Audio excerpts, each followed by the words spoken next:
तो दोस्तों, कैसे हैं आप? उम्मीद करता हूँ कि आप सब अच्छे होंगे, बढ़िया होंगे और अपना ध्यान रख रहे होंगे। क्योंकि अंदर से तो डरे हुए हो, लेकिन भाई ध्यान तो रखना पड़ेगा।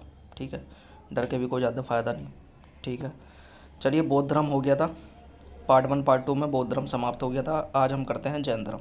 ठीक है, कल किसी कारणवश से जो है, क्योंकि मैं नींद वींद आ गई थी, सोच आ गया था मैं, तो नहीं अपलोड कर पाया। लेकिन चलो, आज एक ही वीडियो में हम जैन धर्म समाप्त कर देंगे। ठीक, चलिए, तो स्टार्टिंग करते हैं जैन धर्म से।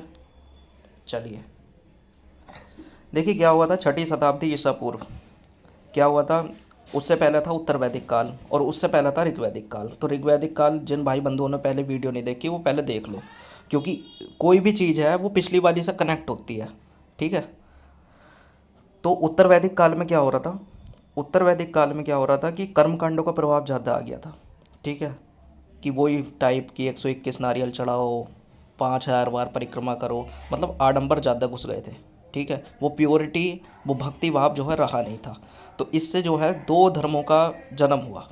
ठीक है, और ब्राह्मण और क्षत्रिय के वर्चस्व की जो है लड़ाई चल रही थी। और क्षत्रिय जो महावीर स्वामी और महात्मा बुद्ध ने अपना एक अलग धर्म चला लिया था उनके आडंबरों से बचने के लिए। ठीक है, चलिए, वो जैसी भी परिस्थिति उस टाइम की सामाजिक और राजनीतिक परिस्थिति उस तरीके की हो गई थी कि जैन धर्म और बौद्ध धर्म की आवश्यकता लोगों को महसूस होने लगी थी। ठीक, तो बौद्ध धर्म हम कंप्लीट कर चुके हैं, जैन धर्म हम पढ़ते हैं। ठीक है, तो जैन धर्म और बौद्ध धर्म दोनों ही नास्तिक धर्म थे। ईश्वर में दोनों का विश्वास नहीं था, लेकिन वे दोनों के दोनों पुनर्जन्म में विश्वास रखते थे। ठीक है, और संसार को दुखपूर्ण बताते थे और दुख का कारण बताते थे तृष्णा, यानी कि इच्छा। किसी भी चीज़ की आपके अंदर इच्छा है, लालच है, तो आप दुख के भोगी होंगे। ठीक है, तो ये चीज़ बताते थे। चलिए, जैन धर्म की थोड़ी बेसिक जानकारी लेते हैं। सबसे पहले जैन धर्म की भूमिका के बारे में चर्चा करेंगे। देखिए, जैन धर्म में टोटल मिला के 24 तीर्थकर हुए। ठीक है, तीर्थकर मतलब उस धर्म, उसके अनुयायी, उस धर्म को फैलाने वाले। ठीक, तो जैन धर्म में 24 तीर्थकर हुए। जो उनके संस्थापक थे, यानी पहले तीर्थकर थे, वो थे आपके ऋषभदेव। ऋषभदेव को आदिनाथ भी कहा गया है और वृषभनाथ भी कहा गया है। तो कभी कभी एग्जाम में ऑप्शन में ऋषभदेव ना हो के आदिनाथ या वृषभनाथ होगा, तो भाई समझ जाना। ठीक है, तो जैन धर्म के संस्थापक थे आपके ऋषभदेव या आदिनाथ या वृषभनाथ, एक ही बात है। ठीक, 22वें तीर्थकर, देखिए 22वें तीर्थकर थे अरिष्टनेमी। क्योंकि ऋग्वेद, ये जैन धर्म में जो है 24 तीर्थकर हुए हैं, लेकिन मैंने 22वें तीर्थकर को ही क्यों बताया, क्योंकि एग्जाम में सारे तीर्थकर नहीं पूछे जाते। ठीक है, 22वें तीर्थकर बहुत बार पूछा गया है कि भाई 22वें तीर्थकर जैन धर्म के कौन थे, तो अरिष्टनेमी थे। ठीक, 23वें तीर्थकर थे आपके पार्श्वनाथ और 24वें तीर्थकर आपके हुए सबसे अंतिम तीर्थकर हुए महावीर स्वामी। ठीक, 23वें जो तीर्थकर हैं पार्श्वनाथ, इनके विषय में थोड़ा सा डीप पूछा जाता है एग्ज़ाम में, और वो चाहे कोई सा भी एग्ज़ाम दे रहे हो। ठीक है भैया, मैं एग्ज़ाम के तो चक्कर में पढ़ता नहीं। कोई सा भी एग्ज़ाम दे रहे हो, जैन धर्म का मतलब जैन धर्म है, किसी एग्ज़ाम से रिलेटेड नहीं है वो। ठीक, तो 23वें तीर्थकर थे पार्श्वनाथ, और इसके बारे में थोड़ा सा डीप पूछा जाता है। तो आइए थोड़ा सा पार्श्वनाथ के बारे में देखते हैं। तो देखिए, पार्श्वनाथ जी का जन्म जो हुआ था वो काशी और वाराणसी, काशी को ही वाराणसी कहते हैं, तो जन्म हुआ था काशी वाराणसी में। पिता इनके थे अश्वसेन, जो काशी के राजा थे। ठीक है, कहीं जितना भी मैं पढ़ा रहा हूँ कहीं से भी क्वेश्चन बन सकता है, तो सबसे पहले आप कॉन्सेप्ट समझो, उसके बाद कोई सी भी किताब जो आपके पास हो ऑब्जेक्टिव, वहाँ से जाकर करके देख लेना, और इसमें से ही होगा अधिकतर। 95% तो इसी में से ही होगा, और क्योंकि 100% जैसी कोई चीज़ तो होती नहीं है। ठीक है, देखिए, पार्श्वनाथ ने जो ज्ञान प्राप्त करा था वो करा था सम्मेद पर्वत पे। और पार्श्वनाथ ने 4 शिक्षाएं दी थी जो ज़्यादा इंपॉर्टेंट है: सत्य, अहिंसा, असत्य और अपरिग्रह। तो जिन भाई बंधुओं को पता ना हो असत्य का मतलब क्या होता है, देखिए असत्य का मतलब होता है चोरी ना करना। ठीक, चोरी ना करना। और अपरिग्रह का मतलब होता है किसी भी प्रकार की संपत्ति का सृजन ना करना, किसी भी प्रकार की संपत्ति को अपने पास नहीं रखना। ठीक है, तो ये चौथा वो था उनका। और ये सारे 4 महाव्रत हैं। और 5वां महाव्रत क्या चीज़ है? 5वां महाव्रत जो 5वीं शिक्षा है वो किसने जोड़ी थी? वो जोड़ी, ब्रह्मचर्य जोड़ा महावीर स्वामी ने। क्योंकि ये 23वें तीर्थ करते और 24वें तीर्थ कर आए महावीर स्वामी, तो उन्होंने कहा कि भैया ब्रह्मचर्य के बिना जो है पूरी तरीके से कैवल्य की प्राप्ति नहीं हो सकती, तो पांचवा शिक्षा उन्होंने जोड़ दी ब्रह्मचर्य। ठीक है। तो कई बार एग्जामों में पूछा जाता है कि ब्रह्मचर्य की शिक्षा को पार्श्वनाथ की शिक्षा में जो चार शिक्षा थी उसमें किसने जोड़ा, तो महावीर स्वामी ने जोड़ा, जो 24वें तीर्थंकर थे जैन धर्म के। ठीक है। चलिए महावीर स्वामी के बारे में कुछ बेसिक जानकारी जान लेते हैं। ठीक, कलर चेंज कर रहे हैं भाई। ठीक है। देखिए महावीर स्वामी 24वें तीर्थंकर थे। कुछ भी क्वेश्चन आ सकता है। जन्म इनका हुआ 540 ईसा पूर्व, और इसे हम थोड़ा सा कनेक्ट करेंगे महात्मा बुद्ध से। ठीक है। जन्म इनका हुआ 540 ईसा पूर्व। महात्मा बुद्ध का जन्म कब हुआ था? महात्मा बुद्ध का जन्म हुआ था 563 ईसा पूर्व। महावीर स्वामी का जन्म हुआ कुंडग्राम वैशाली में। ठीक है। और जबकि महात्मा बुद्ध का जन्म कहाँ हुआ था? महात्मा बुद्ध का जन्म हुआ था कुंडल वन में। देखो जरा सा ही अंतर है बस नाम का। महात्मा बुद्ध का जन्म हुआ था कुंडल वन में, जबकि महावीर स्वामी का जन्म कुंडग्राम वैशाली। ठीक है। मृत्यु 468 ईसा पूर्व पावापुरी में। ठीक है, महावीर स्वामी की। और 72 वर्ष की उम्र में इनकी मृत्यु हुई थी, जबकि बुद्ध की मृत्यु कितनी हुई थी? 80 वर्ष की उम्र में हुई थी गौतम बुद्ध की मृत्यु। बचपन का नाम था वर्धमान। और महात्मा बुद्ध के बचपन का नाम क्या था? उनके बचपन का नाम था सिद्धार्थ। ठीक है। थोड़ा सा इससे ना रिकॉल हो जाता है। अगर तुम्हें ज़्यादा चीज़ें एट अ टाइम याद रखनी है तो एक दूसरे से कनेक्टेड करते चले जाओ। ठीक है। ये थोड़ा सा मेमोरी बढ़ाने का एक तरीका होता है कि एक के साथ दूसरा फैक्ट कनेक्ट करते चले जाओ, तो आप ज़्यादा चीज़ों को लंबे समय तक याद रख सकते हो। ठीक है। तो बचपन का नाम महावीर स्वामी का वर्धमान था, गौतम बुद्ध का था सिद्धार्थ। देखिए महावीर स्वामी के पिता का नाम था सिद्धार्थ। ठीक, जो ज्ञात्रिक कुल के थे। ठीक है, ज्ञात्रिक कुल के थे। ठीक। तो कई बार पूछा जाता है कि जो महावीर स्वामी है वो किस कुल के थे? भाई ज्ञात्रिक कुल के थे। जबकि महात्मा बुद्ध किस कुल के थे? वो शाक्य कुल के थे। उन्हें शाक्य मुनि भी कहा जाता था। ठीक है। माता इनकी त्रिशला थी, जो चेटक की बहन थी। चेटक जो था वो लिच्छवी का राजा था, उसकी बहन थी इनकी माता त्रिशला। ठीक है। पत्नी थी इनकी यशोदा।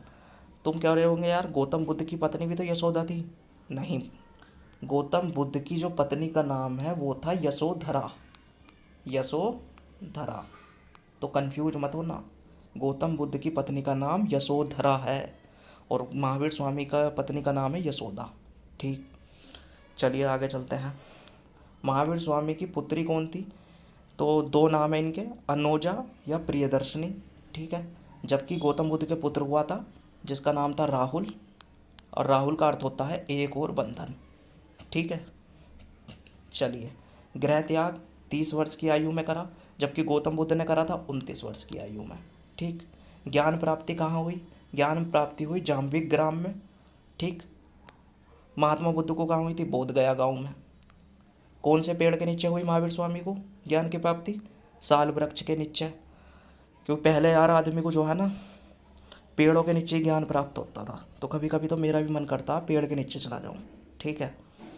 लेकिन भैया लॉकडाउन ने इसके कमरे के नीचे बिठा रखा मुझे। ठीक। तो ज्ञान प्राप्ति जाम्बिक ग्राम में हुई महावीर स्वामी की। महात्मा बुद्ध को ज्ञान प्राप्ति हुई बोध गया में। इन्हें हुई साल वृक्ष के नीचे, और महात्मा बुद्ध को हुई थी पीपल के नीचे। ठीक है। कनेक्ट करके कौन सी नदी के किनारे? रिजुपालिका नदी के किनारे हुई महावीर स्वामी को। और गौतम बुद्ध को किस नदी के किनारे हुई? निरंजना नदी के। ये जो मैं चीज़ बता रहा हूँ भाई साहब डायरेक्ट क्वेश्चन आते हैं, डायरेक्ट। ठीक है। निरंजना नदी के किनारे। इतनी बड़ी शख्सियत है, इनके बारे में आपको 0 to 100 लेवल तक पता होना चाहिए। ठीक है। 12 वर्ष के पश्चात इन्हें कैवल्य प्राप्त हो गया था। देखिए कैवल्य जो है जैन धर्म में कहा जाता है कि सुख दुख लाभ हानि जीवन मरण से मुक्त हो जाना, यानी संपूर्ण ज्ञान होना जानना, उसे कहा जाता है कैवल्य। और ये इन्हें 12 वर्ष के पश्चात हुआ था। यानी 30 वर्ष में ये घर से निकले, 12 वर्ष इन्होंने कठिन तपस्या करी, तब कैवल्य प्राप्त करा। जबकि गौतम बुद्ध ने 29 वर्ष की अवस्था में घर छोड़ा था, और 6 वर्ष उन्होंने जो है कठिन जो है मतलब तपस्या वगैरह जो भी कुछ करा, इधर उधर जो भी भटके हुए, तो 6 वर्ष के पश्चात यानी इन्हें 35 साल में, और महावीर स्वामी को 42 साल में ज्ञान की प्राप्ति हुई। तो जैन धर्म में जो ज्ञान प्राप्ति है उसे कैवल्य कहा जाता है, और जो बौद्ध धर्म में ज्ञान की प्राप्ति होती थी उसे कहा जाता था बोधित्व। देखिए बुद्ध, बुद्धि या बोध, बुद्ध का मतलब ही बुद्धि है, ठीक है, ये चीज़ है। तो बोधित्व कहा जाता था और जैन में कहा जाता था कैवल्य, ठीक है। चलिए, अब जब कैवल्य की प्राप्ति हो जाती थी, भाई शुरुआत में तो महावीर स्वामी वर्धमान ही थे, उनका नाम महावीर थोड़ी पड़ा, ठीक। वो तो जब कैवल्य की प्राप्ति हुई, अब जैसा तुम सब हो फलाना ढिमकाना भैया, मैं भी, या जो भी कुछ है, अभी घर में जो है तुम निठल्ले पड़े हुए हो, तुम्हारा कुछ नाम नहीं है, ठीक है। बर्तन मांजना और ये सारे तुम्हें काम मिल रहे हैं, जैसे ही तुम्हारी नौकरी बढ़िया लग गई, ये सारी चीज़ है, तो तुम साहब हो जाओगे एकदम से, ठीक है। तो यहाँ चाहे महावीर स्वामी हो, गौतम बुद्ध हो, या बेटा तुम हो, हर किसी को अपने आप को प्रूव करना पड़ता है, उससे पहले वो घर का छोटू ही रहता है, ठीक है। चलो, तो जब इन्हें कैवल्य की प्राप्ति हुई, तो महावीर स्वामी को क्या कहलाया गया, जिन कहलाया गया, ठीक। जिन का मतलब क्या होता है, विजेता, मतलब अपनी इंद्रियों को कंट्रोल कर लिया गया जिन। और जिसने टेकन 3 या टेकन 4 गेम खेला होगा, तो वो चरखी जो घुमाता था वो जिन था, ठीक है। तो जिन का अर्थ होता है विजेता। अहरथ, अहर्थ, अहर्थ का मतलब होता है योगी भी कहते थे। निर्ग्रंथ, तो ये निर्ग्रंथ ना एग्ज़ाम में बहुत बार पूछा गया। निर्ग्रंथ जो है वो किस से जुड़ा हुआ है, तो ध्यान रखिए जैन धर्म से जुड़ा हुआ है। और महावीर स्वामी को निर्ग्रंथ भी कहा जाता था। निर्ग्रंथ का मतलब होता है बंधन रहित, ठीक। ये सारी जो शब्दावलियाँ हैं, ये महावीर स्वामी से रिलेटेड शब्दावली है, जो उन्हें वर्धमान बन जब उनका नाम वर्धमान था, जब उन्होंने कैवल्य प्राप्त कर लिया, उसके बाद ये सारी शब्दावलियाँ उन्हें मिली, ठीक है। और महावीर, महावीर मतलब साधना के प्रति समर्पण, ठीक है, कठोर नियमों को का प्रयोग करके, ठीक है। चलिए, उपदेश और शिक्षाओं के बारे में बात करते हैं कि जैन धर्म की उपदेश और शिक्षाएं क्या थी। देखिए, पहला उपदेश जो है महावीर स्वामी ने राजगृह में दिया, जबकि गौतम बुद्ध ने कहाँ दिया था, सारनाथ में दिया था। प्रथम शिष्य जामिल, कहीं कहीं जामिल मिलेगा या कहीं कहीं जमाली मिलेगा, एक ही बात है। प्रथम शिष्य जो महावीर स्वामी के हुए, जामिल हुए या जमाली हुए, ये इनके दामाद थे, ठीक है, इनके दामाद थे। क्योंकि यार कोई भी काम स्टार्ट कर रहे हो तो सबसे पहले घर वालों को लपेटो, ठीक है। तो इन्होंने अपने दामाद को ही सबसे पहले अपना शिष्य बना लिया, ठीक। तो ये क्या कहते हैं कि संसार दुख में है तथा दुख का कारण है कर्मफल, मतलब फल की इच्छा। कर्मफल का मतलब ये है कि जैसा कर्म करोगे वैसा भोगोगे, ठीक है। अब तुम 2-4 महीने घर में बैठ के ऐसे ही सड़ा दोगे तो भाई आगे दिक्कत पड़ेगी। इसलिए समय है, इसका सदुपयोग करो, खाली टेंशन लेने से कुछ नहीं होने का, ठीक है। बाद में फिर झटपटाओगे कि साहब हमने तो 2-3 महीने ख़राब कर दिए।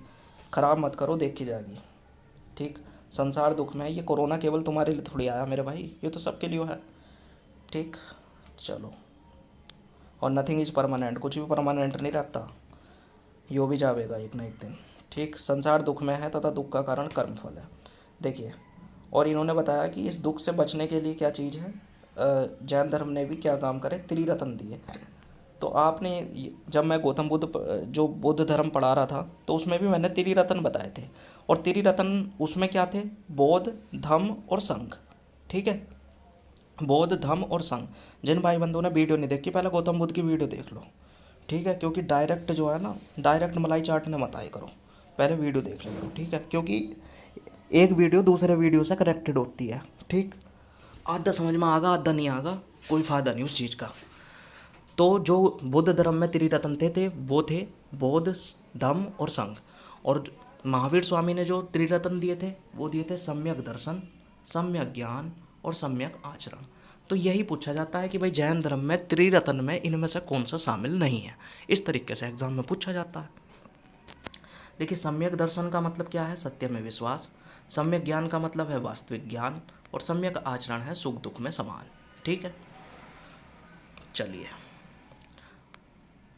तो अगला नोट क्या लिख रखा है, 5 महाव्रतों में अहिंसा को सर्वाधिक महत्व दिया जैन धर्म में। आपने देखा होगा ये जो जैनी लोग होते हैं ये खेती नहीं करते, क्योंकि खेती में जो है पशु पंछी कीट मकोड़े की जो है हत्या हो ही जाती है जब खेती वाला काम करते हैं।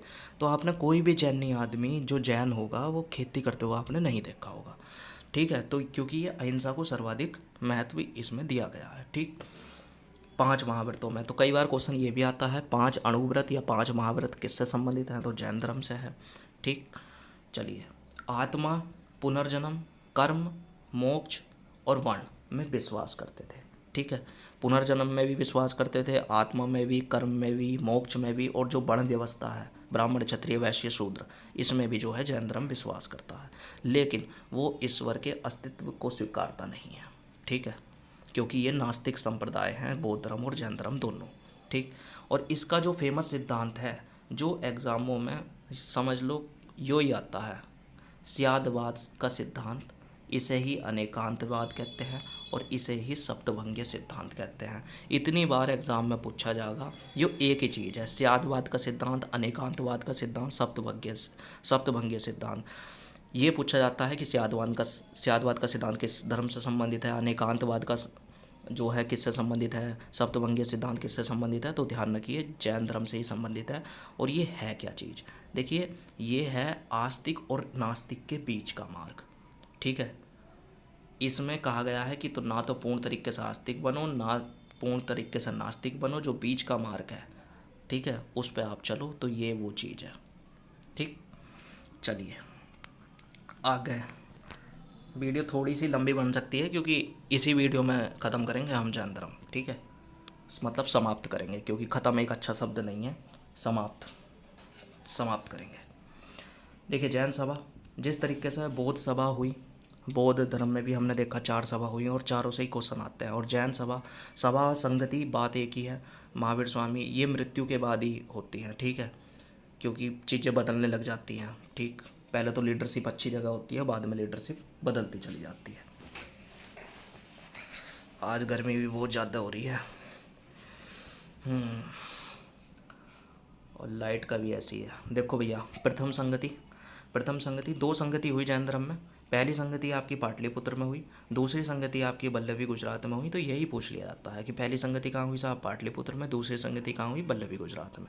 पहली संगति में अध्यक्ष कौन थे, स्थूलभद्र थे। दूसरी संगति में जो अध्यक्ष थे वो थे देवर्दिगण या क्षमा श्रवण, दोनों एक ही नाम है। ठीक है, कन्फ्यूज मत होना, देवर्दिगण या क्षमा श्रवण। ठीक, तो ये दूसरी संगति के जो है अध्यक्ष थे। और जैन साहित्य में अंग होते हैं, जैन साहित्य में जो है अंग होते हैं 12 अंग। उसमें पहले 12 अंगों का जो संकलन हुआ था ना, वो प्रथम संगति में हुआ था।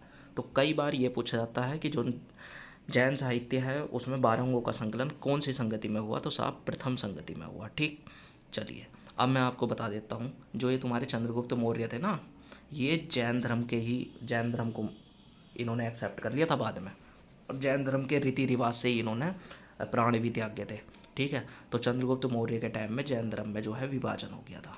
ठीक है, विभाजन कैसे हुआ भाई विभाजन हुआ श्वेतांबर में और दिगंबर में। देखिए विभाजन मैंने क्या बात बताई, जब तक लीडरशिप सही हाथ में है, जब तक गौतम बुद्ध के हाथ में थी बौद्ध धर्म में, और जब तक जैन धर्म में महावीर स्वामी, तब तक उनका विभाजन नहीं हुआ। विभाजन हुआ मरने के, जब वे समाप्त हो गए, मर गए। ठीक, उसके बाद जो है विभाजन हुआ, क्योंकि फिर यार लीडरशिप, हर कोई अपने नियम कायदे कानून गिनाने लग जाता है। ठीक,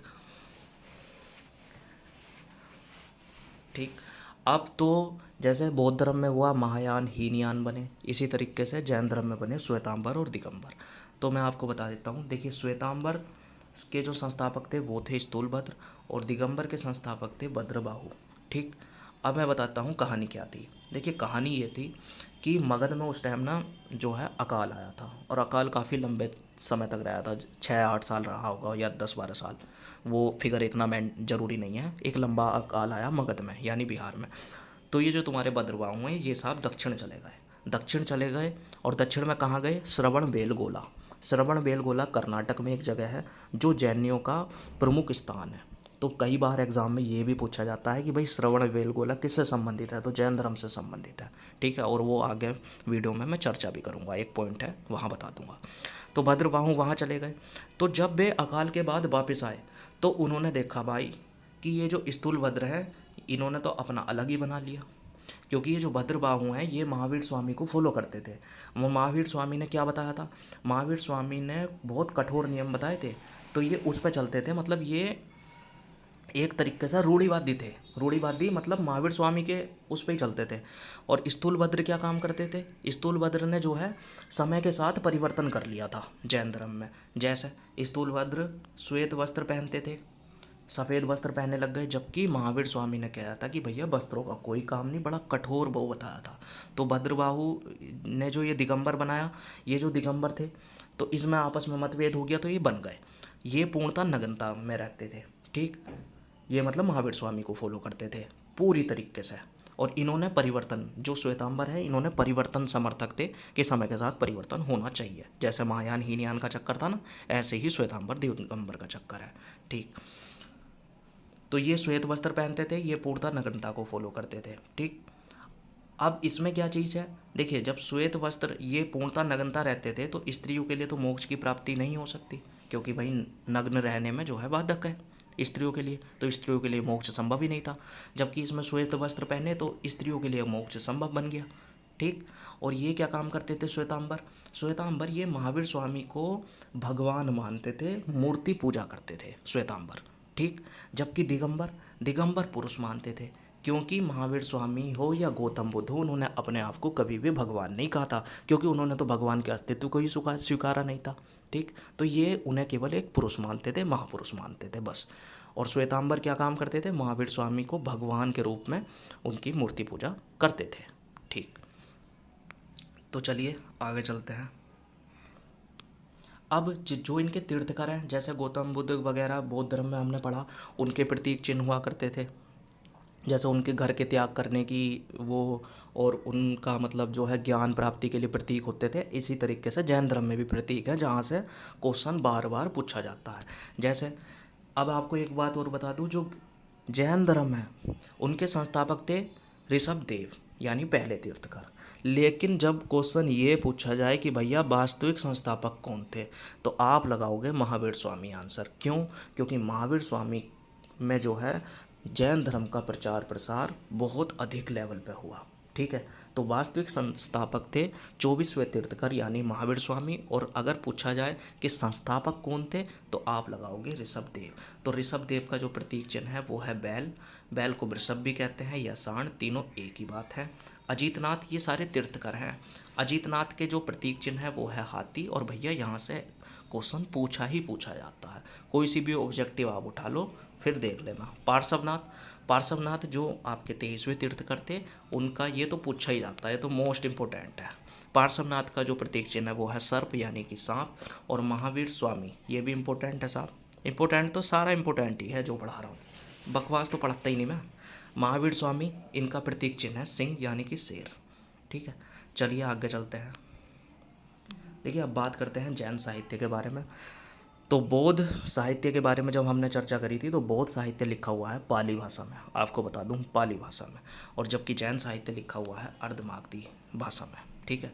तो इसमें बता देता हूँ, जैन साहित्य में है अंग, 12 अंग हैं। ये भी क्वेश्चन पूछा जाता है कि जैन साहित्य में जो अंग हैं, अंग मतलब पुस्तक हैं, ये साहित्य का मतलब क्या होता है, उस धर्म से रिलेटेड पुस्तकें। तो अंग पुस्तकें हैं जो 12 पुस्तकें हैं, ठीक है। इसमें क्या चीज़ है, जैन धर्म के सिद्धांत हैं इन 12 पुस्तकों में। उपांग क्या है, इन अंग को, ये जो अंग है इनको समझाने के लिए उपांग लिखे गए। उपांग की संख्या भी 12 है। तो इसमें अंगों का विस्तार है इन अंगों को समझाने के लिए। जैसा ऋग्वेदिक धर्म में हमने पढ़ा था कि 4 वेद हैं, ऋग्वेद, यजुर्वेद, सामवेद और अर्थवेद। और इन्हीं को समझाने के लिए ब्राह्मण ग्रंथ, फिर वेदांत भी लिखे गए। इतने मतलब क्योंकि ये प्योर संस्कृत लैंग्वेज में थे, तो जनमानस तक कैसे समझाए, तो ब्राह्मण ग्रंथ लिखे, ऋग्वेद के लिए अलग समझाने के लिए लिखा, यजुर्वेद के लिए अलग, आम जनमानस को समझाने के लिए अलग लिखा जाता है, ठीक है। प्रकीर्ण, प्रकीर्ण भी जो है 10 है। इसमें क्या है, अंगों का परिशिष्ट है, मतलब और अंगों का जो है विश्लेषण है, ठीक है। छेद सूत्र, इनकी संख्या है 6। इसमें भिक्षुकों के नियम है कि भाई कैसे कैसे जीवन जो है वो चलाना है। ये सब भैया नियम कायदे होते हैं हर धर्म में, ठीक है। और मूल सूत्र हैं 4, ठीक है। और आपको बता दूं, ये क्वेश्चन बार बार आता है कि जैन साहित्य को क्या कहा जाता है। तो जैन साहित्य को कहा जाता है, जो शब्दावली है वो होती है आगम। तो कई बार एग्जाम में पूछा गया है कि जैन साहित्य को क्या कहा जाता है, तो आगम कहा जाता है, ठीक है। पेन का फ़ोटो भी आ गया, अच्छा चलो भाई। देखिए और जैन साहित्य के बारे में बात करें तो भगवती सूत्र। देखिए भगवती सूत्र में 16 महाजनपदों का उल्लेख है, ठीक है, 16 महाजनपदों का उल्लेख है। और आपकी जानकारी के लिए बता दूं, बौद्ध धर्म में जो 16 महाजनपदों का उल्लेख है, क्योंकि समस्या ये हो गई कि 16 महाजनपद का जो एक चैप्टर है बीच में, वो मैंने छोड़ दिया क्योंकि बहुत छोटा चैप्टर था। मैंने कहा यार पहले थोड़ा इंटरेस्टिंग चीज़ें पढ़ा लूँ, ठीक, अभी पढ़ा दूंगा उसे मैं। तो 16 महाजनपदों का वो मैं चैप्टर पढ़ा दूंगा। 16 महाजनपदों का उल्लेख भगवती सूत्र में है, जो जैन साहित्य की पुस्तक है। और जबकि बौद्ध धर्म में इसका जो 16 महाजनपदों का उल्लेख मिलता है वो बौद्ध धर्म में मिलता है अंगुत्तर निकाय में, ठीक। तो ये दोनों क्वेश्चन बार बार एग्जाम में कई बार पूछे जाते हैं, और पेपर चाहे कोई सा भी हो भाई साहब, फ़र्क नहीं पड़ता, ठीक। अब बात करते हैं कल्पसूत्र। देखिए, कल्पसूत्र लिखी भद्रबाहु ने, और ये वही भद्रबाहु हैं जिन्होंने दिगंबर जो शाखा है जैन धर्म की, उसके संस्थापक थे। तो कल्पसूत्र में क्या है, जैन धर्म का प्रारंभिक इतिहास जो है वो मिलता है कल्पसूत्र में, ठीक। अब अन्य बिंदु के बारे में चर्चा करेंगे। तो अन्य बिंदु के बारे में चर्चा करेंगे, जैन धर्म और बौद्ध धर्म दो नास्तिक धर्म बने, ठीक है, और कर्मकांड वगैरह से परेशान होके ही ये बने होंगे, ठीक। बाद में तो इनमें भी जो है यही सारी चीज़ आने लग गई, बंटने लग गए या वगैरह, तो फिर लोग वापस हिंदू धर्म में जा गए, क्योंकि निकला तो सब यार हिंदू धर्म से ही है, ठीक, चाहे आप कुछ भी पढ़ लो, ठीक। अब बात करेंगे जैसे अन्य बिंदु में, तो मथुरा शैली, क्योंकि ये आपके जो श्वेतांबर हैं भाई, ये तो महावीर स्वामी को जो है भगवान मानने लग गए थे, तो ये मूर्ति पूजा करते थे। अब जाहिर सी बात है, जब ये मूर्ति पूजा करेंगे तो कोई शैली डेवलप होगी, तो मथुरा शैली हुई। तो एग्ज़ाम में क्वेश्चन पूछा जाता है मथुरा शैली का संबंध किससे है, तो भाई साहब जैन धर्म से है, ठीक। और गांधार शैली मैंने जो आपको बताया था, गांधार शैली का संबंध है बौद्ध धर्म से, ठीक है। तो यहीं आपको कनेक्टेड करके बता दिया, गांधार शैली का संबंध है बौद्ध धर्म से। अब मध्य प्रदेश में एक मंदिर है खजुराहो का मंदिर, ठीक। खजुराहो का मंदिर चंदेल शासकों ने बनाया था, ठीक है, चंदेल शासकों ने बनाया था। तो ये राजपूत शासक हुआ करते थे, चंदेल शासकों ने मध्य प्रदेश में बनाया खजुराहो का मंदिर। ये किस धर्म से संबंधित है भाई, ये जैन प्लस हिंदू धर्म से संबंधित है, ठीक। तो काफ़ी अच्छा चीज़ है, लोग बाग जानते होंगे कि यार ये हिंदू धर्म से संबंधित है, लेकिन भाई साहब हिंदू और जैन दोनों से है ये आपको ध्यान रखना है, ठीक। अब राजस्थान में एक जगह है माउंट आबू, माउंट आबू में एक दिलवाड़ा मंदिर है, बहुत फेमस मंदिर। कभी आप राजस्थान में जाओ तो जैनियों की इतनी जो है मतलब धर्मशालाएँ बहुत हैं, फ्री में रहो, 10-10 20-20 रुपए में वो जो है रुका लेते हैं, ठीक है। मतलब जैन बहुत है राजस्थान के अंदर। माउंट आबू में एक मंदिर है दिलवाड़ा मंदिर, ठीक। माउंट आबू दिलवाड़ा मंदिर है राजस्थान के अंदर, ये सोलंकी शासकों ने बनाया था, ये भी आपका जैन धर्म से रिलेटेड है, ठीक। चलिए, और लेकिन मैं आपको सही बता दूं, एक चीज़ बता देता हूं, जो बौद्ध है और जैन है, सबसे ज़्यादा बौद्ध और जैन की जनसंख्या कहाँ है, सबसे ज़्यादा बौद्ध और जैन रहते हैं आपके महाराष्ट्र में, ठीक है। तो कई बार क्वेश्चन पूछा जाता है कि सर्वाधिक बौद्ध और जैनों की संख्या कहाँ है, चाहे बुद्ध की हो, बौद्धों की हो या जैन की हो, तो वो महाराष्ट्र में जो है पाई जाती है, ठीक है। अब श्रवण बेलगोला जो मैं ऊपर आपको बता रहा था, देखिए श्रवण बेलगोला कहाँ है, सबसे पहले तो कर्नाटक, ये भी पूछा जाता है। श्रवण बेलगोला संबंधित किससे है, तो जैन धर्म से संबंधित है। देखिए श्रवण बेलगोला में एक तो महावीर स्वामी की मूर्ति तो पाई गई है, एक बाहुबली की मूर्ति पाई गई है, बाहुबली मूवी आपने देखी होगी, ठीक है। तो ये श्रवण बेलगोला की टाइप की ही कहानी है, ठीक। तो ये जैन धर्म से रिलेटेड बाहुबली की मूर्ति है। और ये बनाई किसने थी, कई बार एग्जाम में पूछा जाता है कि बनाई किसने थी, तो गंग वंश के मंत्री थे चामुंड राय, उन्होंने इसका निर्माण करा था। तो ये पूछा जाता है भाई साहब चामुंड राय ने निर्माण करा था। और यहाँ क्या चीज़ होता है, श्रवण बेलगोला में 12 वर्ष पर महामस्ताभिषेक होता है, मतलब मूर्ति वगैरह पे जल वगैरह चढ़ाया जाता होगा, ठीक है। वो अपनी अपनी मान्यताएं हैं, ठीक। तो भैया ये जैन धर्म पूरा कंप्लीट हो गया। और पहले गौतम बौद्ध धर्म देख लो आप, फिर जैन धर्म देख लो, दोनों देखने के बाद कोई सी भी किताब उठा लो जो ऑब्जेक्टिव हो आपके पास, और उसमें देख लेना भाई साहब कितने क्वेश्चन फंस रहे हैं या नहीं फंस रहे, ठीक है। तो भैया, तो अगर आपको वीडियो साहब अच्छी लगी हो, थोड़ा लिख देते हैं साहब, तो कमेंट करें साहब, लाइक करें। वैसे ही सुन के मैं बोर हो गया, लेकिन यार चलो अपना चैनल है तो लिख ही दो। कमेंट करें, लाइक करें, सब्सक्राइब करें, शेयर करें मेरे भाई, ठीक है। तो ये पुराना रटा रटाया डायलॉग मार दिया। और आप बताओ भैया कैसी वीडियो लगी, ठीक। और तभी लाइक करें, तभी कमेंट करें जब चीज़ें समझ में आ रही हैं। नहीं तो भाई अपना टाइम बचा लियो। ठीक, ठीक है भैया, स्टे होम स्टे सेफ। और ऑब्जेक्टिव की वीडियो में भी ले आऊँगा। तो बस ये बता दे करो कि समझ में आ रहा है या नहीं, कि कहीं तुम टाइम वेस्ट तो नहीं कर रहे। कि अगर समझ में नहीं आ रहा है तो मैं थोड़ा सा और सुधार करूँगा भैया, और क्या। ये बता दे करो बस समझ में आ रहा है कि नहीं आ रहा। ठीक, चलो, स्टे होम स्टे सेफ और धन्यवाद।